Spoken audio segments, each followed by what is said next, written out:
Hello students, last lecture में हमने पढ़ा था कि पोटेंशियोमीटर से हम दो अलग अलग सेल्स के ईएमएफ को कैसे कंपेयर कर सकते हैं।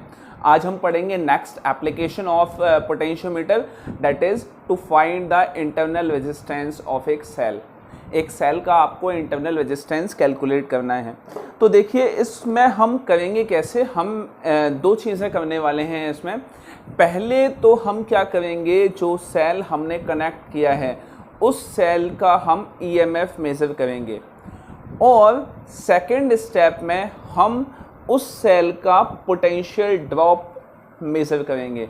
दोनों में अंतर क्या होता है, कब आप ईएमएफ मेज़र कर सकते हैं और कब आप पोटेंशियल मेज़र कर सकते हैं। ध्यान से सुनिएगा।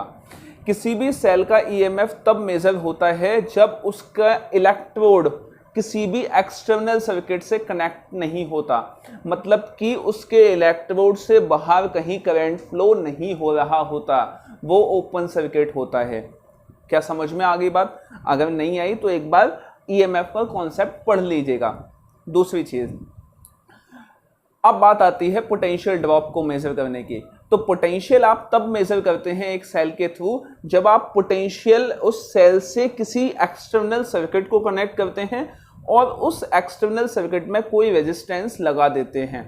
उस रेजिस्टेंस के अक्रॉस जो पोटेंशियल ड्रॉप होता है उसको हम मेजर कर पाते हैं।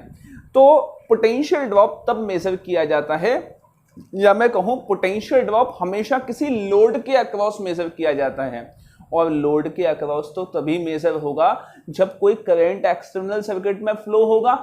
क्या समझ में आ गई बात? तो पहला केस ईएमएफ मेजर करना है, तो ईएमएफ तब मेजर होगा जब एक्सटर्नल सर्किट में कोई करंट नहीं फ्लो होगा, और पोटेंशियल तब मेजर होगा जब एक्सटर्नल सर्किट में करंट फ्लो होगा। समझ में आ गई बात? तो ये दोनों चीजें हमें मेजर करनी है और दोनों का रेशियो ले लेना है। देखते हैं क्या होता है। चलिए देखिए, अब आपके पास ये सेटअप है। सेटअप में ये सारी चीजें आपके लिए कॉमन है। लास्ट दो लेक्चर्स से आप ये देखते हुए आ रहे हैं।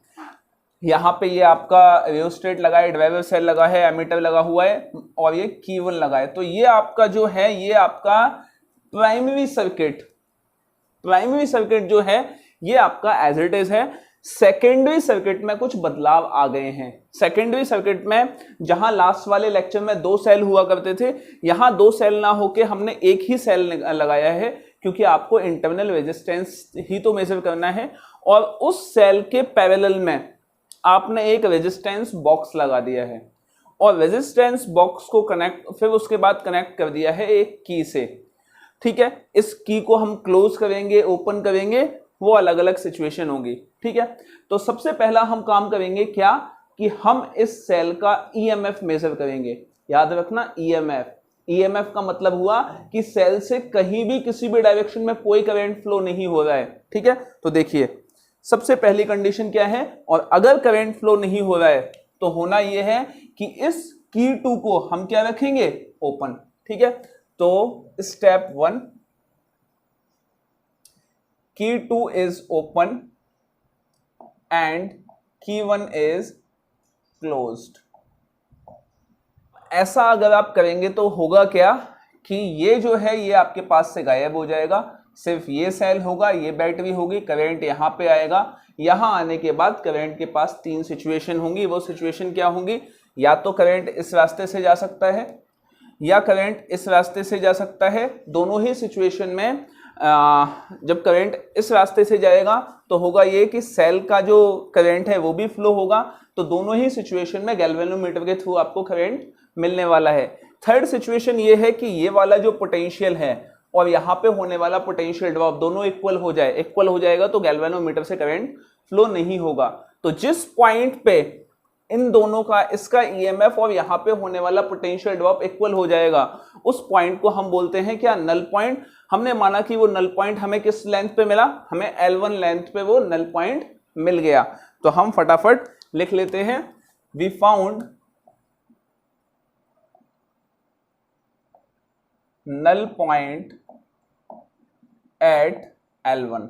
ठीक है, सो अब देखिए एक कंडीशन, अगर नल पॉइंट मिल गया इसका मतलब यहां से यहां करंट नहीं जाएगा, गैल्वेनोमीटर में करंट 0 है, और ये वाला सर्किट आपका वैसे ही ओपन है, तो ये वाला सर्किट ओपन हो गया, गैल्वेनोमीटर से करंट फ्लो नहीं हो रहा, तो इसका मतलब एक्सटर्नल सर्किट में कहीं भी करंट नहीं जा रहा। तो सेल से अगर बाहर करंट जा ही नहीं रहा तो उस कंडीशन में आप उसका क्या मेजर कर सकते हैं, ईएमएफ मेजर कर सकते हैं। ठीक है, तो EMF of cell will be of cell, जिसको हम लिखेंगे क्या, ई से, E will be equal to, E किसके इक्वल होगा, जितना यहां पे पोटेंशियल ड्रॉप हो रहा है, पोटेंशियल ड्रॉप को आपने क्या लिख लिया, V1। ठीक है, और पोटेंशियल ड्रॉप किसके इक्वल होता है, that is KL1, first condition. ठीक है, ये आपकी पहली मेजरमेंट हो गई। दूसरी मेजरमेंट, अब आपने क्या किया, इस की 2 को क्लोज कर दिया, तो स्टेप 2, की 2 इज क्लोज्ड एंड की 1 इज ऑलरेडी क्लोज्ड। की 1 को तो ओपन कर ही नहीं सकते, नहीं तो एक्सपेरिमेंट ही नहीं होगा अपना। ठीक है, तो की 1 इज ऑलरेडी क्लोज्ड, वो तो है ही। अब देखिए उस कंडीशन में क्या होगा, अगेन आपने जॉकी को अलग अलग जगह टच किया, टच करके हमने क्या किया कि एक नल पॉइंट फाइंड कर लिया। नल पॉइंट फाइंड कर लिया मतलब इस ईएमएफ से हमें गैल्वेनोमीटर में कोई करंट नहीं मिल रहा, मतलब यहां पे कोई भी पोटेंशियल ड्रॉप नहीं मिल रहा। ठीक है, लेकिन इस ईएमएफ से, इस सेल से बाहर इस सर्किट में तो करंट फ्लो होगा ना, इस सर्किट में तो करंट फ्लो होगा, और अगर सर्किट में करंट फ्लो हो रहा है तो यहाँ पे कुछ पोटेंशियल ड्रॉप होगा, उस पोटेंशियल ड्रॉप को हम मेजर कर लेंगे। तो पहले केस में हमने ईएमएफ मेजर किया था, दूसरे केस में हम पोटेंशियल ड्रॉप मेजर कर लेंगे। तो पोटेंशियल ड्रॉप जब आपने मेजर किया तो आपको जो नल पॉइंट मिला, वो नल पॉइंट अब यहां नहीं मिला बल्कि इससे पहले कहीं मिल जाएगा, और वो यहां मिल जाएगा, और इस नल पॉइंट का जो लेंथ है दैट इज L2। ठीक है, तो we found null point at L2, null point L2 पे मिल गया। सो अब पोटेंशियल डिफरेंस लिखेंगे, पोटेंशियल डिफरेंस ऑफ सेल, तो पोटेंशियल डिफरेंस तो V से लिखा जाता है, सो V विल बी, मतलब potential difference of cell will be equal to potential drop across potentiometer. Potential drop कितना हुआ है, हमने उसको क्या लिख दिया है, V2। क्या समझ में आ गई बात? ठीक है, और V2 की वैल्यू क्या हो गई, V is equal to KL2। This is potential drop. चलिए ये 2 हो गया, नाउ डिवाइड 1/2, तो ये हो गया आपके पास E by V is equal to KL1 upon KL2, K से K कैंसिल, E की वैल्यू अब रख देते हैं। EMF की वैल्यू क्या होती है, EMF की वैल्यू होती है IR प्लस R, याद आ गया, plus V potential difference, Ohm's law क्या हो गया, ये IR। ओम्स लॉ तो सिर्फ एक्सटर्नल सर्किट के लिए पोटेंशियल डिफरेंस निकाल के देगा। ठीक है, अब is equal to L1 upon L2, I से I कैंसिल, इसको उधर मल्टीप्लाई किया आपने, तो आपके पास वैल्यू आ गई R plus capital R is equal to capital R L1 upon L2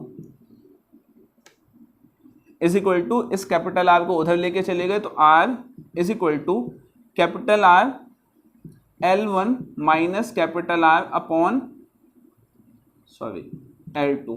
ठीक है, so R is equal to capital R common ले लिया, L1 upon L2 minus 1, this will be the value of resistance.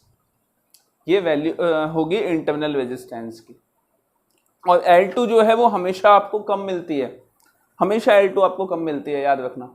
ठीक है, चलिए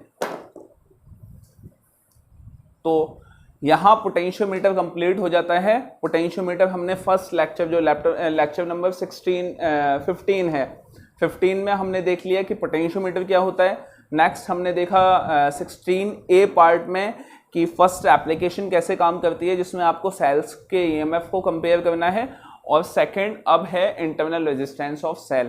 potentiometer की applications important हैं, बहुत इम्पॉर्टेंट हैं, ये आप मान के चलिए।